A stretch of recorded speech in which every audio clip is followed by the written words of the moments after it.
క్రీస్తునందు ప్రియమైనటువంటి దేవుని సంగమా, మన ప్రభువును మన రక్షకుడైనటువంటి యేసుక్రీస్తు నామములో మీ అందరికీ శుభాలు వందనాలు తెలియజేస్తున్నాను. ఈస్టర్ తరువాతి 5వ ఆదివారంలో మనం ప్రవేశించున్నాము గనుక ఆదివారపు ఆరాధనను ప్రార్థనతోటి ప్రారంభించుకుందాము.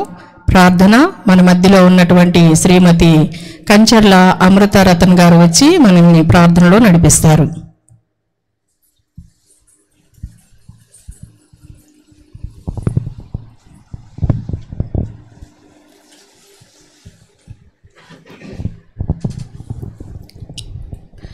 దేవుని స్తోత్రములు, మీ అందరికి నా వందనాలు. ప్రార్థించుకుందాం. స్తోత్రం స్తోత్రం స్తోత్రం. పరిశుద్ధుడా, మహాగండ, మహోన్నతుడా, జీవం గల దేవా, మీకు వెళ్ళలేని స్థితిలో స్తోత్రాలు చెల్లించుకొంచున్నాం తండ్రి. నా ప్రభువా, గడిచిన కాలం అంతా నీ కృపారెక్కల చాటును మమ్మల్ని భద్రపరిచి, మరి నా తండ్రి ఈస్టర్ తర్వాత నా ప్రభువా 5వ వారంలో మమ్మల్ని నడిపించిన విధానం బట్టి మీకు వెళ్ళలేని స్థితిలో స్తోత్రాలు నాయన. ఈ ఆరాధనలో మీరు తోడుగా ఉండండి నా తండ్రి నాయన. ఈ ఆరాధన అయ్యా నా ప్రభా నీ చేతులుగా అప్పగించుకొంచున్నాను తండ్రి. పరిశుద్ధాత్మడ నీ ఆత్మతోనూ శక్తితోనూ ప్రతి ఒక్క బిడ్డను నింపి నా తండ్రి పాటల ద్వారా మహిమ పొందండి. వాక్యం ద్వారా మాతో మాట్లాడండి దేవా. ప్రతి ఒక్క బిడ్డకి వినగల చెవి, గ్రహించే మనసును అనుగ్రహించండి అయ్యా నా తండ్రి. ఈ యూట్యూబ్ ఛానల్ ద్వారా నా ప్రభా మరి ఎంతమంది అయితే చూస్తున్నారో వారిని మీరు జ్ఞాపకం చేసుకోండి అయ్యా నా తండ్రి. వారిలో నా తండ్రి వాక్యాన్ని నీరుగట్టి ఫలింప చేయండి. దైవసేవకులు మీరు జ్ఞాపకం చేసుకోండి. సిలువ చాటును మరుగుపరచండి. ఆత్మతోనూ శక్తితోనూ నింపి నా ప్రభా మాకు కావాల్సినటువంటి నా తండ్రి వర్తమానమును అనుగ్రహించి ఈ సమయంలో ప్రతి ఒక్క బిడ్డను కూడా మీరు దీవించి ఆశీర్వదించి మీరే మహిమ ఘనత ప్రభావాలు పొందమని యేసు నామమున అడిగి వేడుకొని ప్రార్థిస్తున్నాను తండ్రి. ఆమేన్.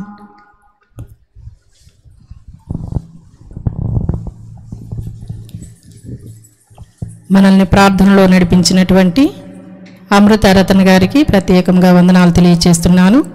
ఆరాధనకు గాను ఆయనను ఘనపరుస్తూ ఒక ప్రత్యేకమైనటువంటి పాటను పాడుకుందాము.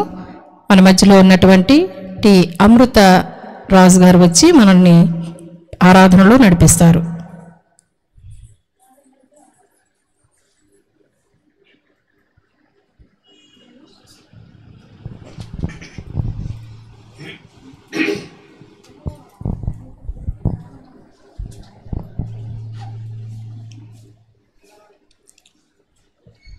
ఈ యొక్క ప్రార్థనా కార్యక్రమానికి ప్రేమతో ఆహ్వానించినటువంటి పాస్టర్ నవకుమార్ గారికి, అలాగే సంఘమంతటికి ప్రభువైన యేసుక్రీస్తు నామమున శుభాభివందనాలు తెలియజేస్తూ ఉన్నాను.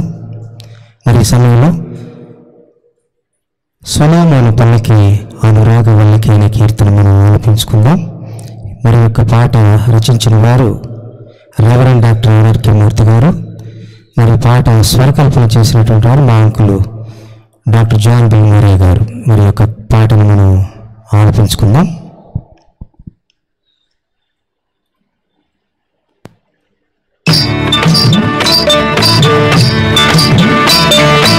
ఓహం ఓహం హరే, ఓహం ఓహం హరే, ఓహం ఓహం హరే, ఓహం ఓహం హరే. సొలొమోను పల్లకి అనురాగ వల్లకి శూలనికి అందున్నది సుందరి నవయువతి సుగతి. సొలొమోను పల్లకి అనురాగ వల్లకి శూలనికి అందున్నది సుందరి నవయువతి సుగతి. సొలొమోను పల్లకి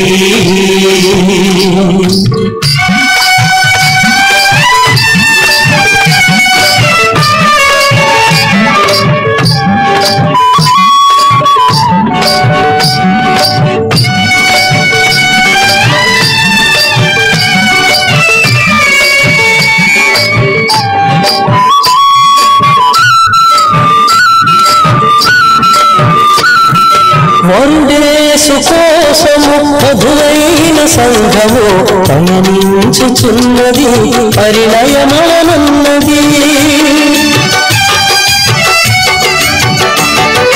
వరుడేసు కోసము మధురైన సంఘము పయనించుచున్నది, పరిణయమనున్నది. పరిణయమనున్నది.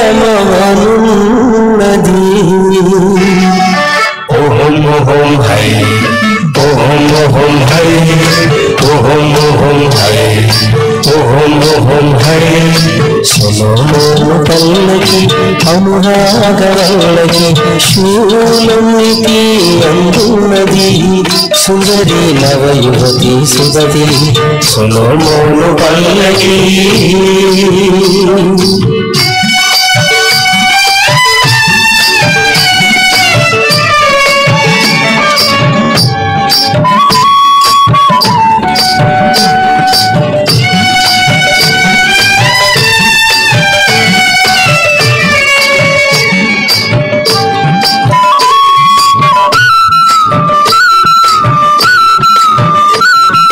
ప్రభురక్తధారల ప్రభవించిన సంఘము యేసురాజు రాకడకై ఎదురు చూచుచున్నది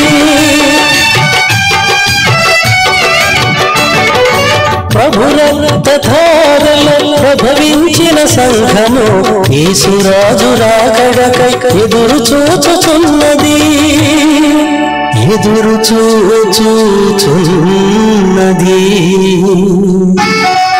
ఓహం ఓహం హై ఓహం ఓహం హై ఓహం ఓహం హై ఓహం ఓహం హై సొలోమోను పల్లకి అనురాగవల్లకి శూలమికి అందున్నది సుందరి నవయువతి సుగతి సొలోమోను పల్లకి అనురాగవల్లకి శూలమికి అందున్నది సుందరి నవయువతి సుగతి సొలోమోను పల్లకి ఓహం ఓహం హై ఓహం ఓహం హై ఓహం ఓహం హై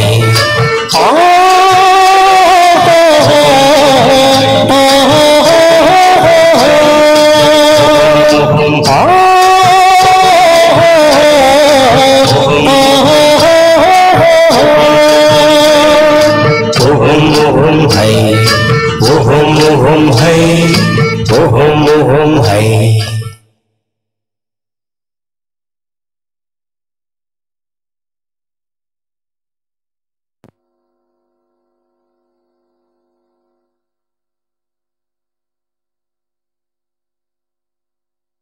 ఇంత చక్కటి పాట పాడి వినిపించినటువంటి టి అమృతరాజు గారికి ప్రత్యేకంగా వందనాలు తెలియజేస్తున్నాము. వాక్యాన్ని చదువుకుందాము. యెషయా గ్రంథము 55వ అధ్యాయము 2వ వచనము. మన మధ్యలో ఉన్నటువంటి అమృతరత్న గారు వచ్చి మనకి వాక్యాన్ని చదివి వినిపిస్తారు.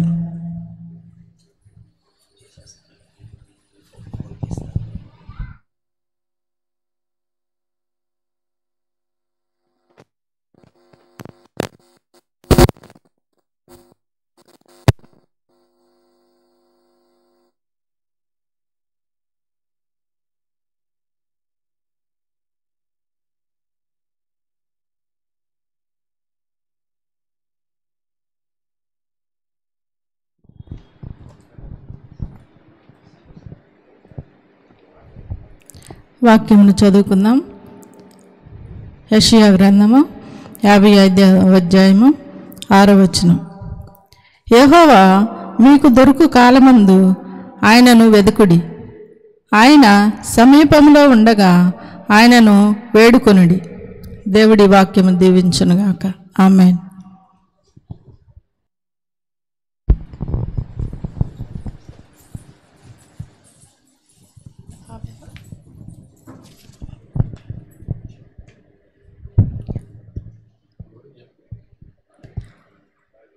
చక్కగా వాక్యాన్ని చదివి వినిపించినటువంటి శ్రీమతి కంచర్ల అమృతరత్న గారికి ప్రత్యేకంగా వందనాలు తెలియజేస్తున్నాను.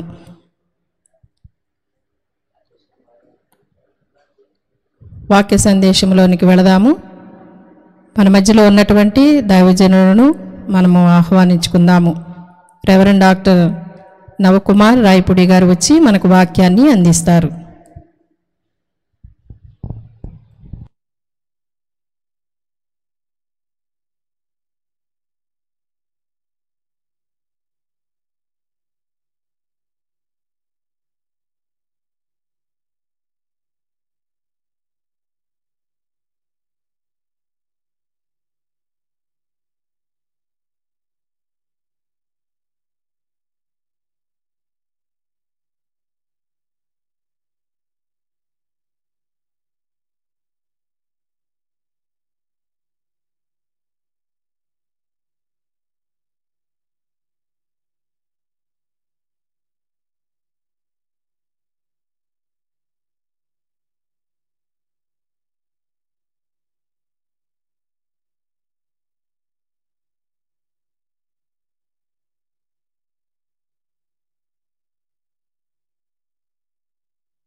మన తండ్రైన దేవునియు ప్రభువైన యేసుక్రీస్తునియు కృపయు సమాధానం మీ అందరికీ కలుగునుగాక. ఆమేన్. క్రీస్తునందు ప్రియమైన దేవుని సంగమా, ఈస్టర్ తర్వాతి 5వ ఆదివారంలో మనం ప్రవేశించాం. చాలా సంతోషం. మీరందరూ బాగున్నారని తలుస్తూ ఉన్నాను. దేవుని వాక్యాన్ని మనం ధ్యానం చేసుకున్నాం. యెషయా గ్రంథము 55వ అధ్యాయము 6వ వచనం. యెహోవా మీకు దొరుకు కాలమందు ఆయనను వెదకుడి. క్రీస్తునందు ప్రియ దేవుని బిడ్డలారా, నేటి ఆధునిక మానవుడు వెతుకుతూ ఉన్నాడు. ఏమి తిందుమా, ఏమి త్రాగుదుమా, ఏమి ధరించుకుందుమా అని చెప్పేసి వెతుకుతూ ఉన్నాడు. కానీ వెతకవలసిన వాటిని, పొందుకొనవలసిన వాటిని పొందుకోలేకపోతూ ఉన్నాడు. ప్రియ దేవుని బిడ్డలారా, లోకస్తులు క్రింద వాటిని వెతుకుతూ ఉన్నారు. క్రైస్తవుల మనము పైన ఉన్నటువంటి వాటిని వెతకవలేను కదా. కాబట్టి ఇక్కడ దేవుడు వెతకమని చెబుతున్నాడు. యెహోవా దొరుకు కాలమందు ఆయనను వేడుకొనమని చెప్తూ ఉన్నాడు. కాబట్టి దేవుని మనం వెతుకుదాం. మొదటగా ప్రభువు కూడా సెలవిచ్చిన మాట, నా నీతిని, నా రాజ్యాన్ని వెతకండి అన్నాడు. మొదటగా మనం ఏం వెతకాలి అనేటటువంటి విషయాన్ని, సత్యాన్ని ప్రభువైన యేసుక్రీస్తు మనకు తెలియచేశాడు. మొదట నా నీతిని, నా రాజ్యాన్ని వెతకండి అని సెలవిచ్చాడు. అయితే నేటి క్రైస్తవుడు, క్రీస్తు సేవకుడు ఏమి వెతుకుతూ ఉన్నాడు? వేటిని వెతుకుతున్నాడు? ఎందుకు వెతుకుతున్నాడు? ఎలా వెతుకుతున్నాడు?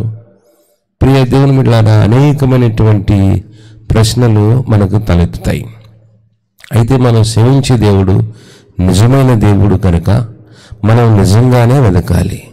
సరైన దేవుడు కనుక సరైన పద్ధతిలోనే, సరైన విధానంలోనే మనం వెతకాలి.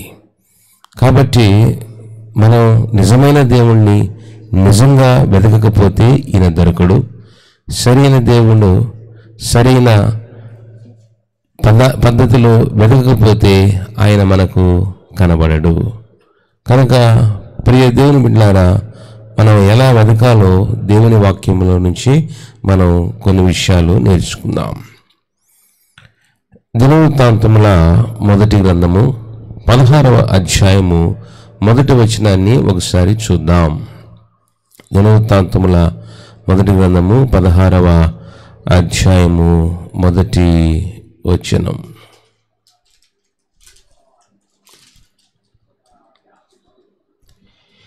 ఈ ప్రకారము వారు దేవుని మందసమును తీసుకొని వచ్చి దావీదు దాని కొరకు వేచి ఉంచిన గుడారము నడుచుచు దానిని నడుమున దాన్ని ఉంచి దేవుని సన్నిధిని దహన బలులను, సమాధాన బలులను అర్పించిరి. ప్రియ దేవుని బిడ్డలారా, ఇక్కడ దావీదు దేవుణ్ణి ఎలా వెతకాలో, ఎందుకు వెతకాలో కొన్ని విషయాలు మనకు నేర్పిస్తున్నాడు. ఇది అర్థం కావాలంటే మనం కొంచెం వెనక్కి వెళదాం. 15వ అధ్యాయం 1వ వచనం. దావీదు తన కొరకు దావీదు పురమందు ఇల్లు కట్టించెను. దేవుని మందసమునకు ఒక స్థలము సిద్ధపరిచి దాని మీద గుడారం ఒకటి వేయించెను. ప్రియ దేవుని బిడ్డలారా, మన ఈ వాక్యాన్ని మనం చాలా జాగ్రత్తగా గమనిద్దాం. 13వ వచనం. ఇంతకుముందు మీరు ఇశ్రాయేలీయుల దేవుడైన యెహోవా మందసమును మోయక ఉండుట చేత మనము మన దేవుడైన యెహోవా యొద్ద విధిని బట్టి విచారణ చేయకుండా చేతను ఆయన మనలో నాశనము కలుగజేసెను. అది సంగతి. దేవుని ప్రజలలో సరైనటువంటి ఫలితాలు ఫలింపు కలగకపోవటానికి కారణం ఏమిటో దావీదు తెలుసుకున్నాడు, దావీదు గ్రహించాడు. అందును బట్టి దావీదు దేవునిని వెతకటం ఎలానో తెలుసుకొని సరైన దేవుణ్ణి సరైన పద్ధతిలో ఎలా వెతకాలో ఇక్కడ మనకు నేర్పిస్తున్నాడు. వాళ్ళకి హెచ్చరిక చేస్తున్నాడు. చూడండి ఎంత చక్కగా రాస్తున్నాడు. మనము మన దేవుడైన యెహోవా యొద్ద విధిని బట్టి విచారణ చేయకుండా చేతను ఆయన మనలో నాశనము కలుగజేసెను. ప్రియ దేవుని బిడ్డలారా, క్రైస్తవేతరులు దేవుని వెతుకుతారు. వాళ్లకు తీరిక దొరికినప్పుడు, వారికి ఇష్టం వచ్చినప్పుడు, వారికి సమయం ఉన్నప్పుడు. అయితే ఇక్కడ దేవుణ్ణి ఎదగాలి. ఎలా వెతకాలి అంటే మన ఇష్టాలతో పని లేదు. మనకు నచ్చినా నచ్చకపోయినా మన దేవుని ఎలా వెతకాలో అలా వెతికితేనే ఈ దేవుడు దొరుకుతాడు. యెహోవా మీకు దొరుకు కాలమందు మీరు ఆయనను వెతకండి, అంతే. అయితే దావీదు సమయంలో ప్రజలు దేవుణ్ణి సరిగా వెతకలేదు. మన దేవుడైన యెహోవా యొద్ద విధిని బట్టి విచారణ చేయుక ఉండుట చేతను ఆయన మనలో నాశనము కలుగు చేసెను. ప్రియ దేవుని బిడ్డలారా, నేటి దినాలలో కొన్ని సంఘాలలో నాశనమును చూస్తున్నాం. కొన్ని కుటుంబాలలో నాశనమును చూస్తున్నాం. కొన్ని కాపురాలలో నాశనమును చూస్తున్నాం. ఆ నాశనాన్ని ఎవరు చేశారు? ఎవరు కలుగజేశారు? ఎందుకు వచ్చింది అని మనం ఒకసారి ఆత్మ పరిశీలన చేసుకున్నట్లయితే దేవునిని వెతకటలేదు. కనుక యెషయా ప్రవక్త ద్వారా దేవుడు మాట్లాడుతూ, యెహోవా మీకు దొరుకు కాలమందు మీరు ఆయనను వెతకండి, ఆయన సమీపముగా ఉండగానే మీరు ఆయనను వేడుకొనండి. చాలా మంచి మాటలు, దేవునికి ఇష్టమైన మాటలు, ప్రజలకు క్షేమాన్ని, ఆశీర్వాదాన్ని, అభివృద్ధిని కలిగించే మాటలు యెషయా ప్రవక్త ఇక్కడ సెలవిస్తూ ఉన్నాడు. ఎందుకయ్యానంటే మనలో నాశనము కలుగు చేసెను. కావున ఇప్పుడు మీరును మీ వారును మిమ్మల్ని మీరు ప్రతిష్ఠించుకొని నేను ఆ మందసమును సిద్ధపరిచిన స్థలమునకు దానిని తేవలెను. ప్రియ దేవుని బిడ్డలారా, అంటే అంతకుముందు దేవుని మందసము పట్టబడి ఏలీ టైంలో ఫిలిష్తీయులు దాన్ని తీసుకుని వెళ్ళిపోయారు. కాబట్టి వారి మధ్యలో దేవుని మందసము లేదు. అనగా దేవునితో సంబంధము ప్రజలకు లేదు, దేవునితో సహవాసము లేదు. కనుక ఆ ప్రజలలో నాశనము సంభవిస్తూ ఉంది. అందుకని దావీదు ఆలోచించి ప్రజలు నశించిపోకుండా ఉండు నిమిత్తము వారి మధ్య ఏదైతే కొదవ ఉందో, వారికి ఏదైతే కొరత ఉందో దానిని వారి మధ్యలోనికి తెప్పించటానికి ఆయన బహుగా ప్రయాసపడుతూ ఉన్నాడు. ప్రియ దేవుని బిడ్డలారా, కాపరులమైన మనము ఆలోచన చేయాలి. కాబట్టి సంఘము ఆశీర్వాదకరంగా ఉండాలనంటే దేవుని ఆలయంలో ఉన్నటువంటి మందసమునకు తగిన ప్రాధాన్యత, ప్రాముఖ్యత ఉండాలి. అయితే ఇక్కడ ఒక విషయం, మందసంలో ఏముంటాయి? ఒకటి మోషే అహరోను చిగురించిన కర్ర, రెండవది 2 పలకలు, ధర్మశాస్త్రం మోషేకి ఇచ్చినటువంటి ఆ 10 కమాండ్మెంట్స్, 10 ఆజ్ఞల పలకలు, మూడవదిగా ఆ యొక్క రొట్టెలు, సముఖపు రొట్టెలు ఉంటాయి. మన్నా పాత్ర అక్కడ దాంట్లో ఉంటుంది, మన్నా పాత్ర. ప్రియదేవులారా, కాబట్టి అహరోను చిగురించిన కర్ర అనగా సంఘము ఎప్పుడూ పచ్చగా ఉండాలి. రెండు అంటే అహరోను చిగురించిన కర్ర అంటే యాజకత్వము సరైన పద్ధతిలో, క్రమమైన పద్ధతిలో, పరిశుద్ధమైన పద్ధతిలో యాజకత్వము జరగాలి. ఇది చాలా ఇంపార్టెంట్. అయితే నేటి దినాల్లో యాజకత్వము అనేటటువంటిది అమ్ముకునేది కాదు, కొనుక్కునేది కాదు. ప్రియ దేవుని బిడ్డలారా, కాపరి పరిచర్య అనేటటువంటిది అమ్ముకొనకూడదు, కొనుక్కోకూడదు. ఒకవేళ అటువంటి పద్ధతిలో యాజకత్వము ఏదైనా జరిగితే అది ఆ సంఘానికి దీవెన కాదు, దీవెన రాదు. రెండవదిగా మందసములో ఏముంటుందయ్యా అంటే, ఒకటి అహరోను చిగురించిన కర్ర అయితే, రెండవది నిబంధన పలకలు, 2 పలకలు ఉంటాయి. ఈ 2 పలకలు అనేటటువంటిది 10 కమాండ్మెంట్స్, 10 ఆజ్ఞలు, అనగా దేవుని వాక్యము, దేవుని బోధ అనేటటువంటిది ఖచ్చితమైన బోధ, ఖండితమైన బోధ జరగాలి. అలా జరగాలంటే సరైనటువంటి ఆ సంఘానికి సరిపడేటటువంటి కాపరి ఉండాలి. ప్రియ దేవునిలారా, కాపరి అనేటటువంటి వాడు అమ్ముకోవటం ద్వారా, కొనుక్కోవటం ద్వారా కనుక వస్తే ఇక ఆ కాపరి ఏ విధంగా ఖచ్చితమైనటువంటి బోధ బోధించగలడు? ఆ సంఘాన్ని ఎలా సరిదిద్దగలడు? ఏ విధంగా వాక్యాన్ని ఖచ్చితంగా చెప్పగలడు? మూడవది మన్నా పాత్ర అంటే ఆహారము ఎప్పుడు నిండుగా ఉండాలి. నేటి ఆలయాల్లో, దేవాలయాల్లో ఉపకరణాలు అయితే అన్నీ ఉంటున్నాయి, కానీ భోజనాలు సమృద్ధిగా పెడుతూ ఉన్నారు, కానీ వాక్యము పెట్టలేకపోతున్నారండి. నాడు చూసి వైద్యం చేయాలి.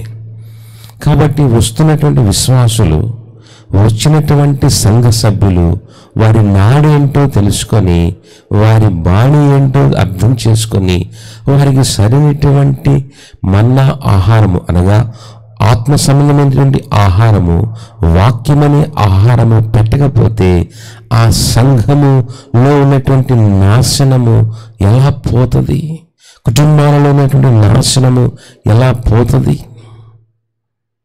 అర్థమవుతుందా?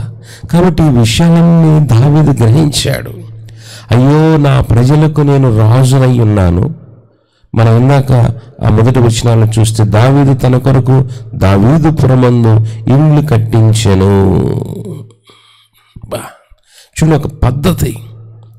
ఆయన ఇల్లు కట్టించినప్పుడు, అయ్యో నేను రాజును కదా, నాకేమి, నా కడుపు నిండింది, నేను చక్కగా ఉన్నాను, మంచిగా ఉన్నాను, నా వరకు నేను చాలు అని అనుకోలేదు.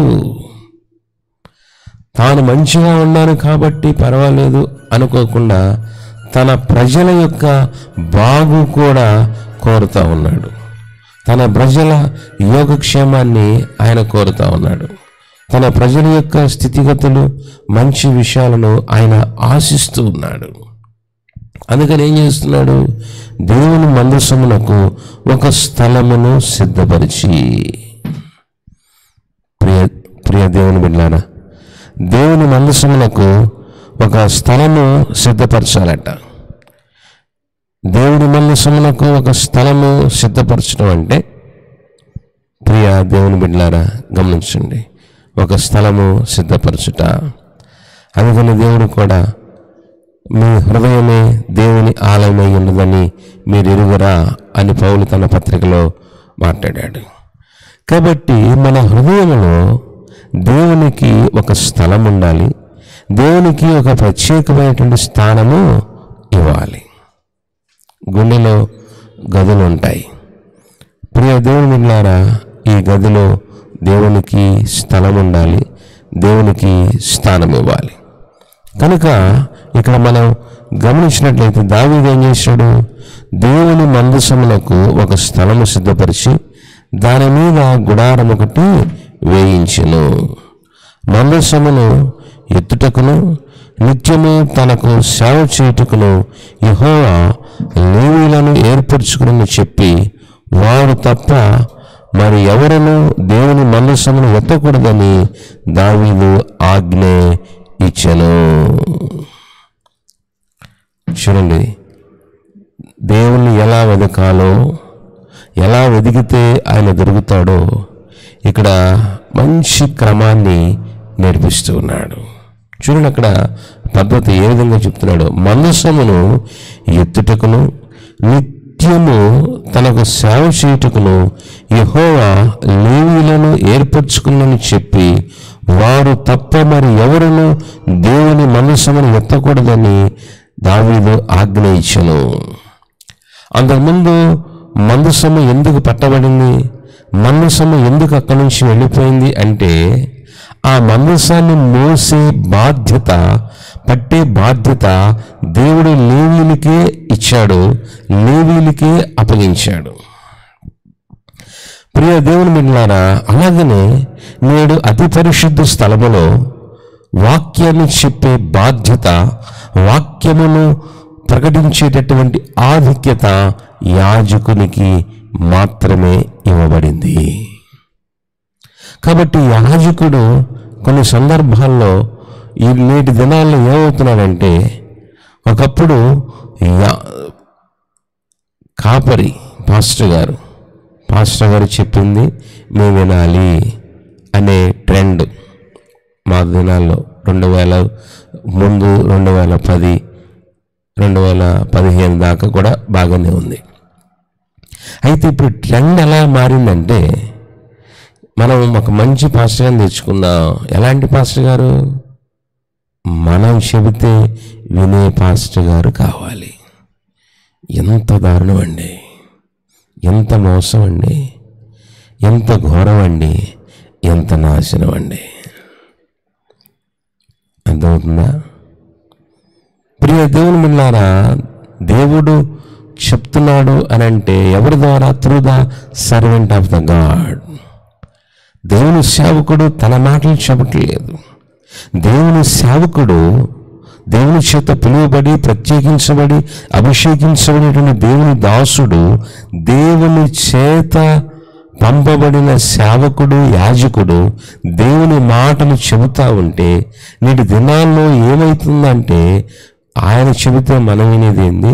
మనం చెప్పినట్టు వినాలి. కమిటీ మనది, ఆలయం మనది, పెత్తన మనది, సొమ్ము మనది అని చెప్పేసి కాపరులను ఎలాంటి వారిని తెచ్చుకుంటున్నారంటే, వారు చెప్పినట్టు విని నటించేటటువంటి వారిని తెచ్చుకుంటున్నారు.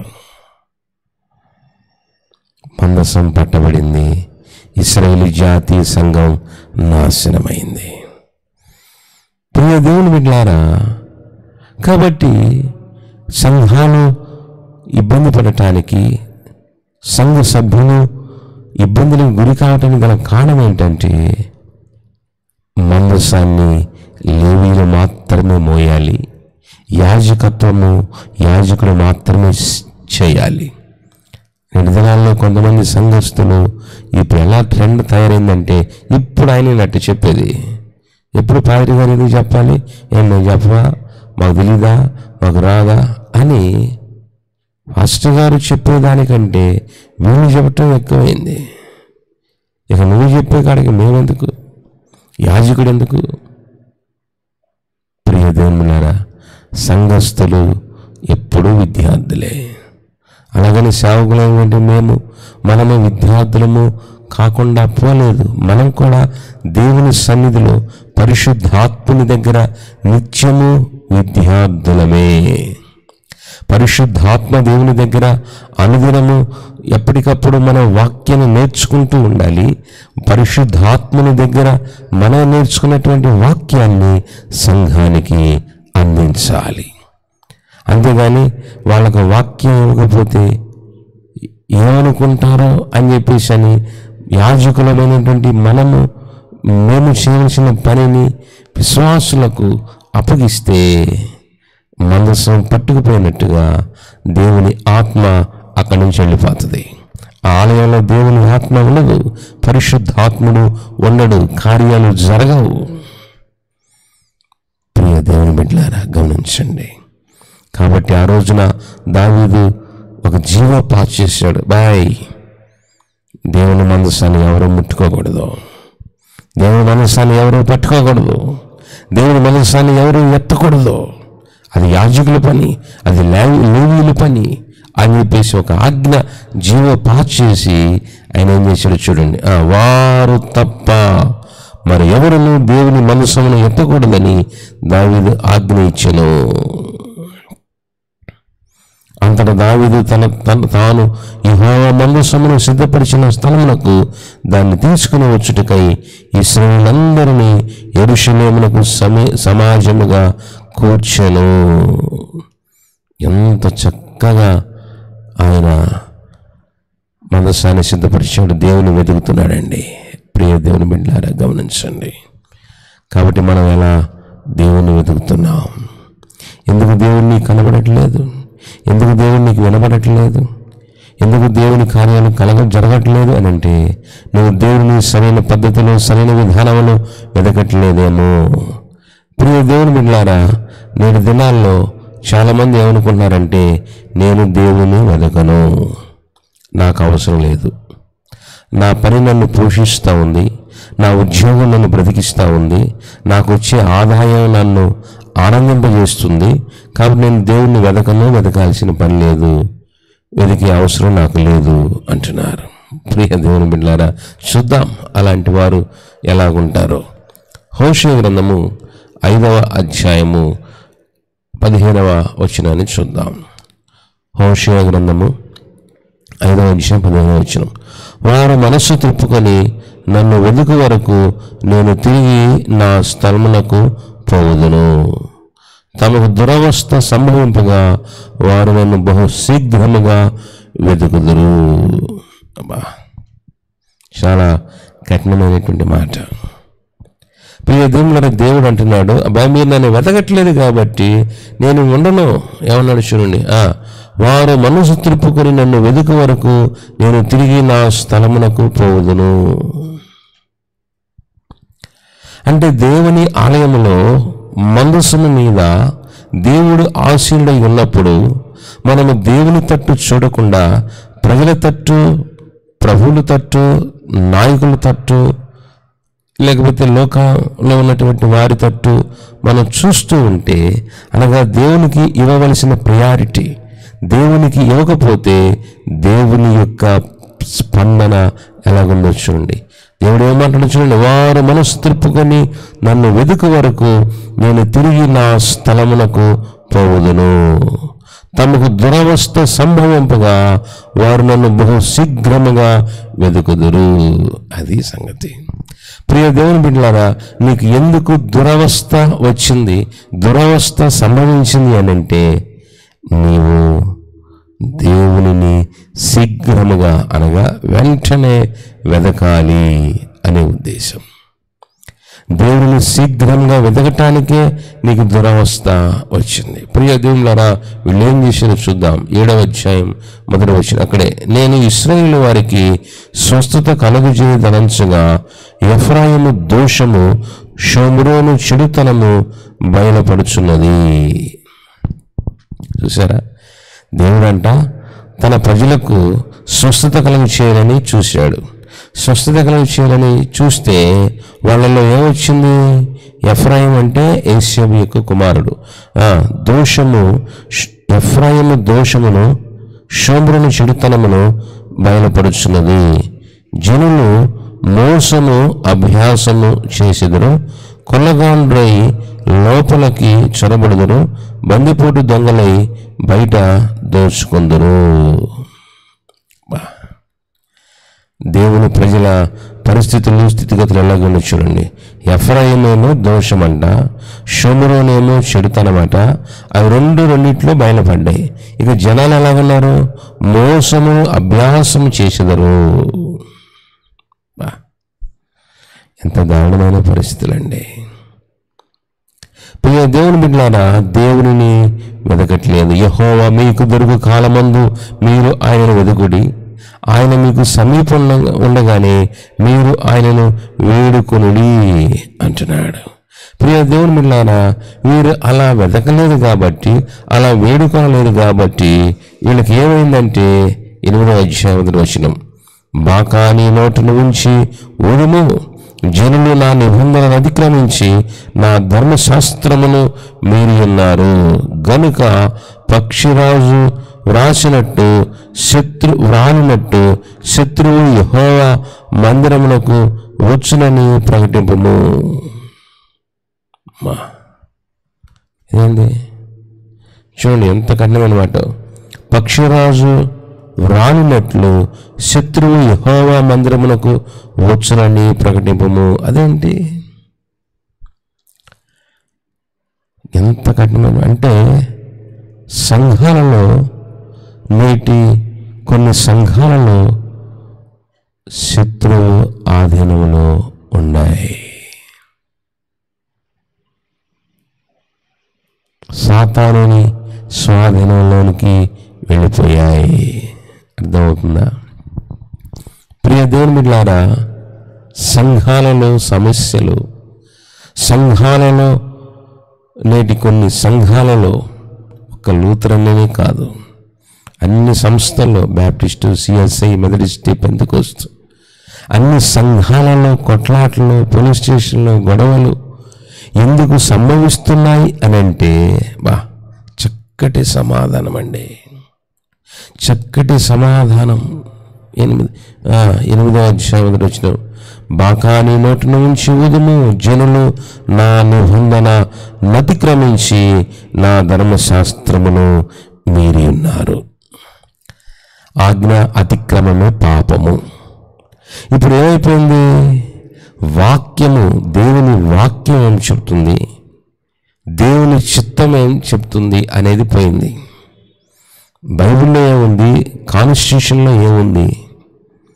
ప్రపంచ చరిత్రలో, సంఘ చరిత్రలో లూథరన్ సంఘానికి మాత్రమే కాన్స్టిట్యూషన్ ఉందండి. ఏ సంఘానికి సంఘ చట్టము లేదు. నిజంగా లూథరన్ సంఘము 504 సంవత్సరాల నుంచి ప్రపంచంలో బ్రతికొనటానికి గల కారణం ఏంటంటే, యాజ్ ఎ కాన్స్టిట్యూషన్, చట్టము, సంఘ చట్టము.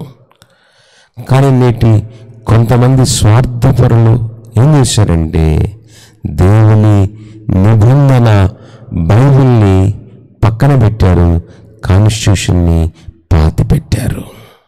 అది ఇక్కడ దేవుడు మాట్లాడుతున్నాడు. చూడండి ఏం చేశాడు, జనులు నా నిబంధన నతిక్రమించి నా ధర్మశాస్త్రమును మీరి ఉన్నారు గనుక గనుక గనుక ఇప్పుడేమైంది చూడ వాక్యము, పక్షిరాజు రాన్నట్లు శత్రువు యెహోవా మందిరమునకు వచ్చునని ప్రకటింపుము. ఇదేంటండి బాబు? శత్రువు యెహోవా మందిరంలోకి రావటం ఏంటి? ఎందుకు శత్రువులు వస్తున్నారు?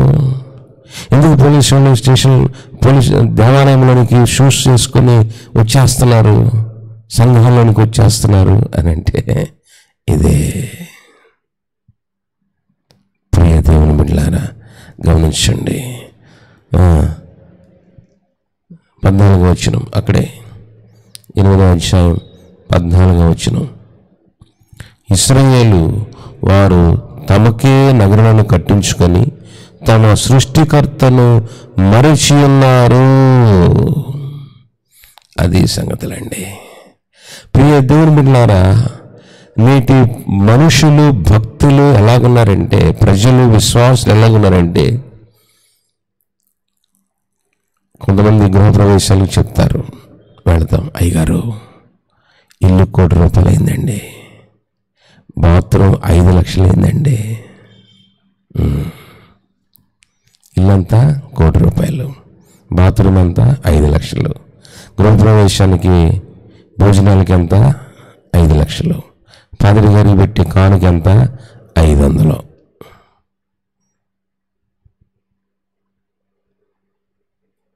అర్థమైందా? 1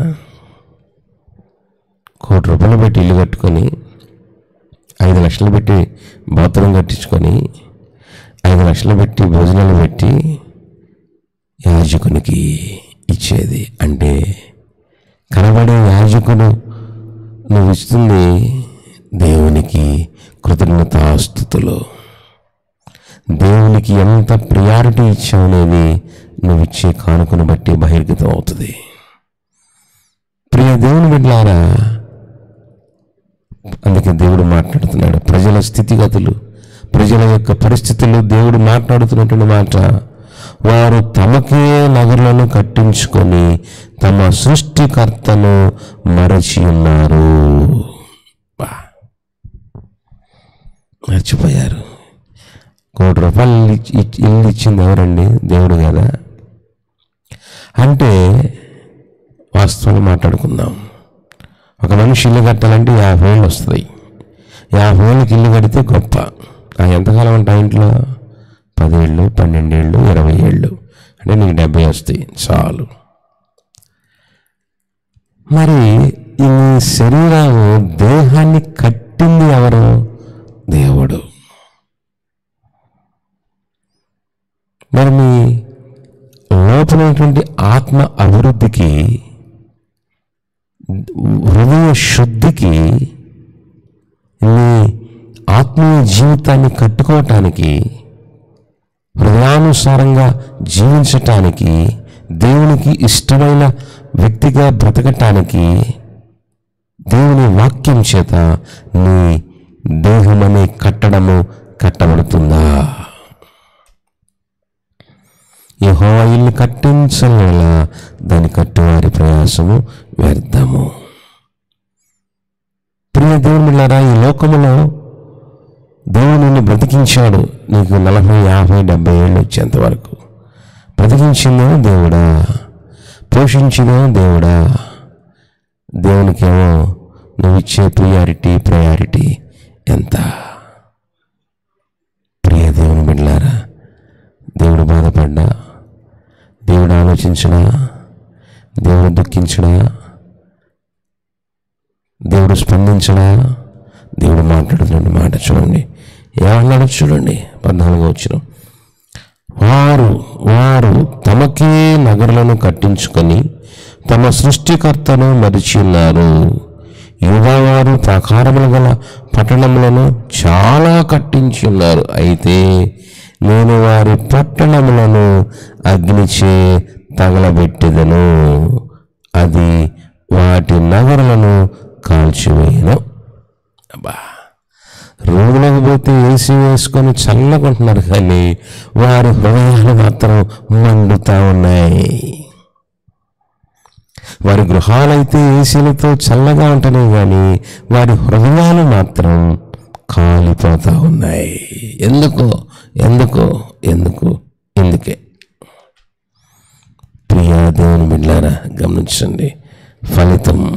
ఫలితం ఏంటో చూద్దాం. ఆమోసు 8:12.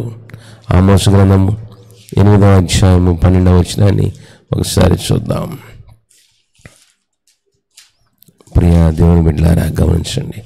ఆమోసు గ్రంథము 8వ అధ్యాయము 12వ వచనాన్ని మనం ఒకసారి చూద్దాం.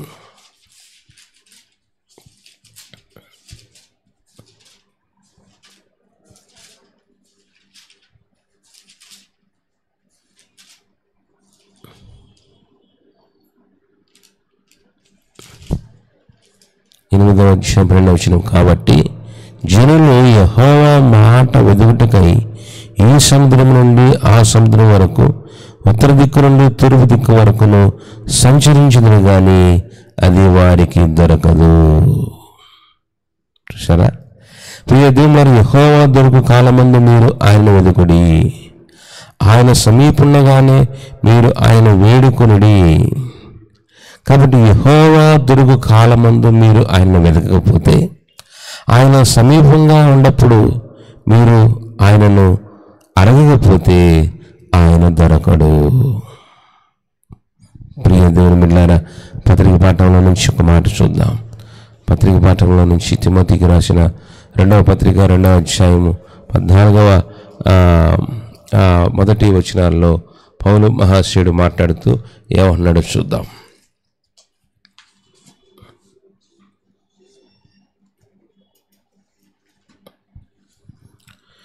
2వ అధ్యాయం 1వ వచనంలో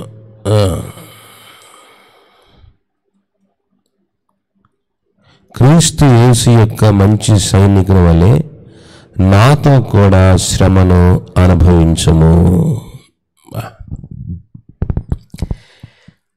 ప్రియ దేవుని బిడ్డలారా, యెహోవాను వెదికేవారు ఎలాగుంటారు, నిజంగా దేవుణ్ణి వెదికేవాళ్ళు ఎలా ఉండాలో ఈ వాక్యము సెలవిస్తూ ఉంది. చూడండి, క్రీస్తు యేసు యొక్క మంచి సైనికుని వలె నాతో కూడా శ్రమను అనుభవించము.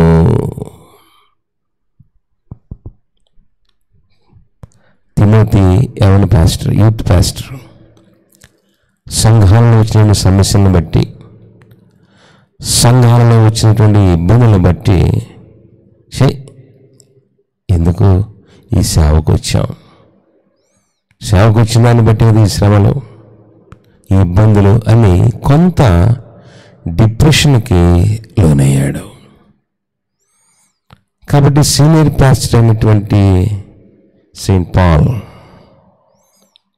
పరిశుద్ధుడైన పౌలు గారు తిమోతికి రాస్తూ, నా కుమారుడా, నువ్వు నేను క్రీస్తు యేసు యొక్క మంచి సైనికులము. సైనికుల పనేంటి? బోర్డర్లో కాపలా ఉండాలి. ఈరోజున భారతదేశం లౌకిక రాజ్యం ఇంత ప్రశాంతంగా ఉంటుందంటే మన గొప్పతనం కాదు.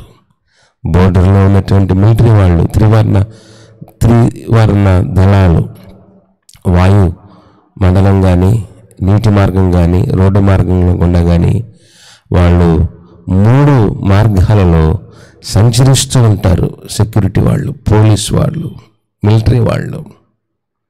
ప్రియ దేవుని బిడ్డలారా, బోర్డర్లో వాళ్ళు కాపు కాయకపోతే మనం ప్రాణాలు పోతాయి.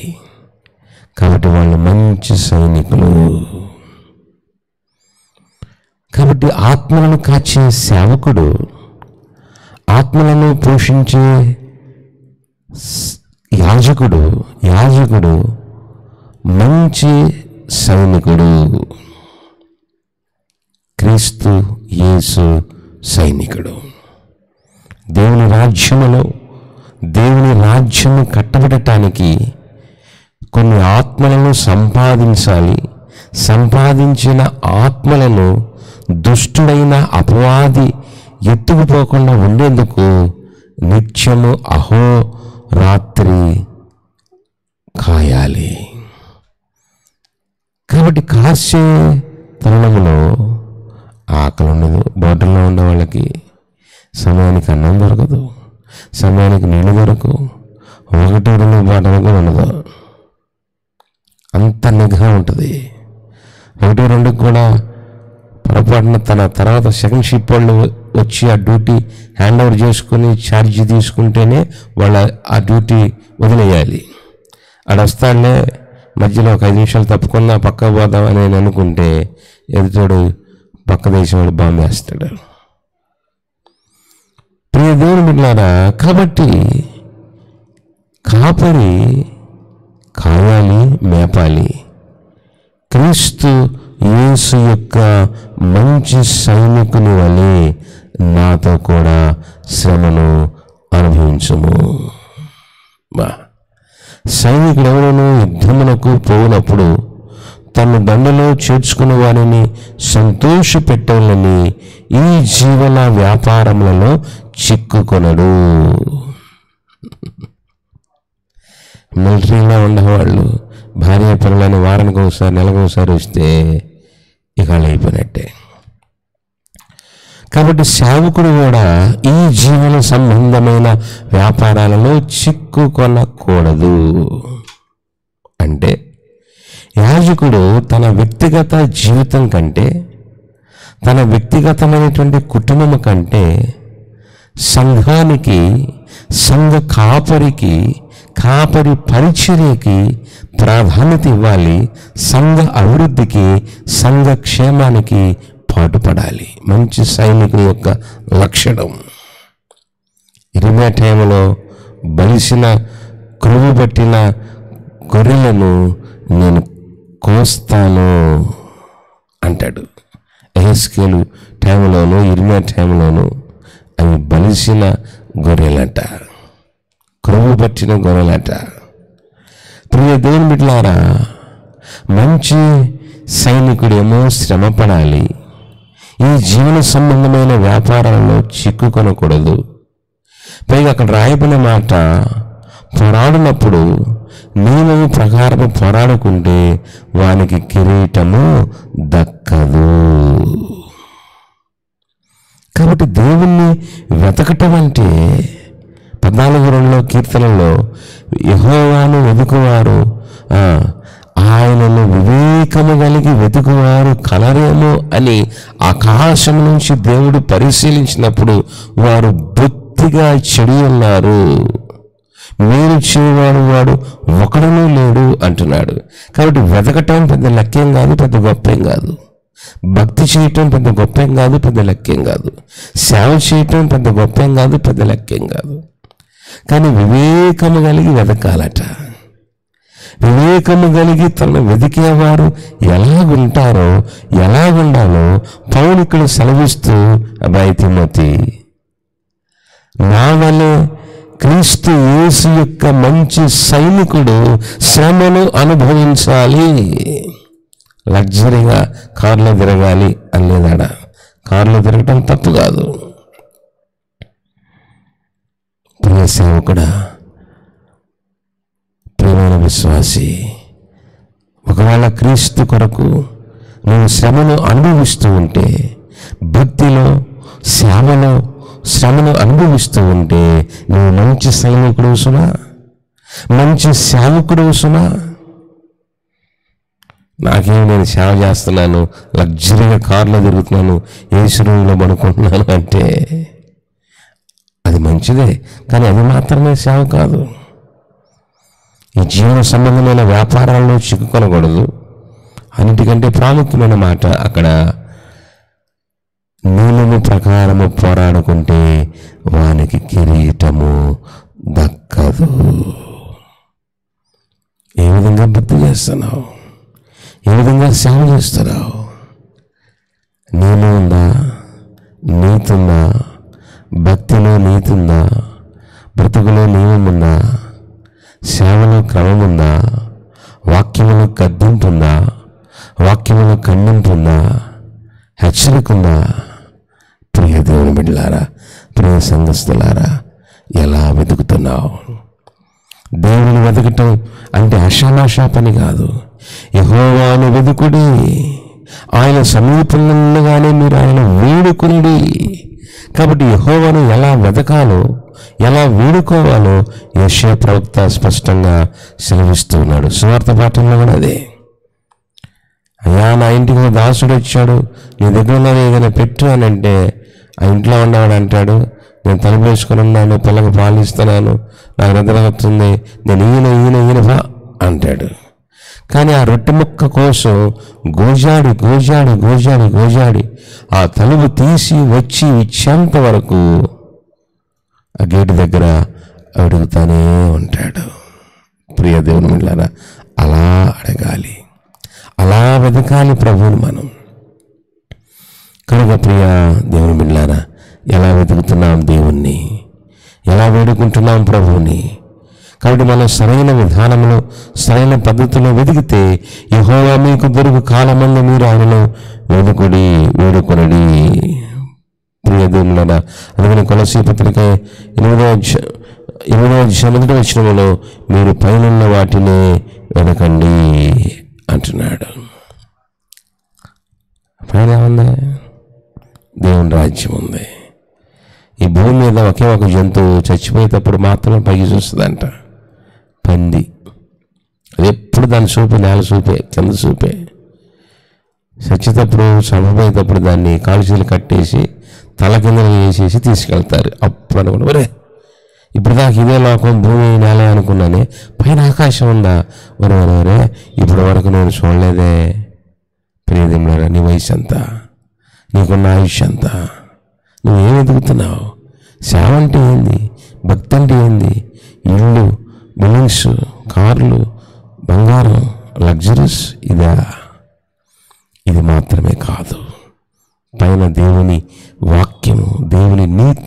దేవుని రాజ్యాన్ని వెతకాలి.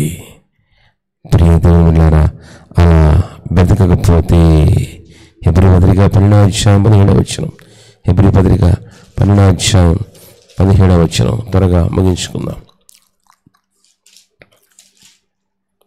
12:17 ఏశావు ఆ తర్వాత ఆశీర్వాదము పొందగోరి కన్నీళ్లు విడిచుచు దానికోసము శ్రద్ధతో వెదికినను మారు మనసు పొందని అవకాశం దొరకక విసర్జింపబడేవనని మీరు ఎరుగుదురు. విసర్జింపబడ్డాడట. దేవుడు దగ్గరగా ఉన్నప్పుడు, యెహోవా మీకు సమీపంగా ఉండగానే మీరు ఆయనను వేడుకొనుడి. ఎవరు బతుకుంటామని గ్యారెంటీ ఉందా? ప్రియ దేవుని బిడ్డ, దేవుడు నీకు నాకు సమీపంగా ఉన్నప్పుడు నువ్వు వేడుకొనకపోతే, వెతకకపోతే ఆయన మీకు దొరకడు. ఏషవా ఏముందలే అని చెప్పేసి అని నిర్లక్ష్యం చేశాడు. తద్వారా విసర్జింపబడెను. దేవుని చేత విసర్జింపబడితే అసలు ఇంకేమైనా ఉందా? కాబట్టి ప్రియ దేవుని బిడ్డలారా, దేవుని జాగ్రత్తగా వెతుకుదాం, నిజంగా వెతుకుదాం, సరైన పద్ధతిలో వెతుకుదాం, సరైన విధానంలో వెతుకుదాం. ఆ విధంగా వెతికి దేవుని దగ్గర నుంచి దేవుని రాజ్యాన్ని, దేవుని దీవెనను పొందుకుందాం. అలాంటి కృప పరిశుద్ధాత్మ దేవుడు సహాయం చేయనుగాక. సమస్త జ్ఞానం మించిన దేవుని సమాధానము యేసుక్రీస్తు వల్ల మీ హృదయములకు తలంపులకు కావాలని నడిపించునుగాక. ఆమెన్. ప్రార్థన. పరిశుద్ధుడా, ప్రేమగల తండ్రి, అయ్యా, మేము దేవుని వెతుకుతున్నాం అనుకుంటున్నాం. 10, 20, 30, 40 సంవత్సరాల నుంచి వెతుకుతున్నాం. కానీ ఎలా వెతకాలో, ఎలా వెతికితే నువ్వు కనబడతావో మాకు ఇక్కడ నేర్పించావు. అలాగే ప్రభా, సరైన పద్ధతిలో వెతకాలి, సరైన విధానంలో వేడుకోవాలి. అలాంటి నైనా సిద్ధపాటును మాకు నేర్పించి మహిమ పొందమని యేసు నామమున అడుగుచున్నాము తండ్రి. ఆమెన్. తండ్రి, కుమార, పరిశుద్ధాత్మ త్రియేక దేవుని దీవెన తోడై నడిపించునుగాక. ఆమెన్. ప్రియ దేవుని బిడ్డలారా, మీ అందరికీ మరొకసారి ప్రభు పేరు శుభాలు. మరి తప్పక లైక్ చేయండి, షేర్ చేయండి. మీ వ్యక్తిగత ప్రార్థన అవసరాలకు సంప్రదించండి. దేవుడు మిమ్మల్ని బహుగా దీవించి ఆస్వాదించి సరైన పద్ధతిలో దేవుని వెతికి ఆ దేవుని మీరు పొందుకున్నటకు పరిశుద్ధాత్మ దేవుడు మీకు సహాయం చేయనుగాక. ఆమెన్. Thank you.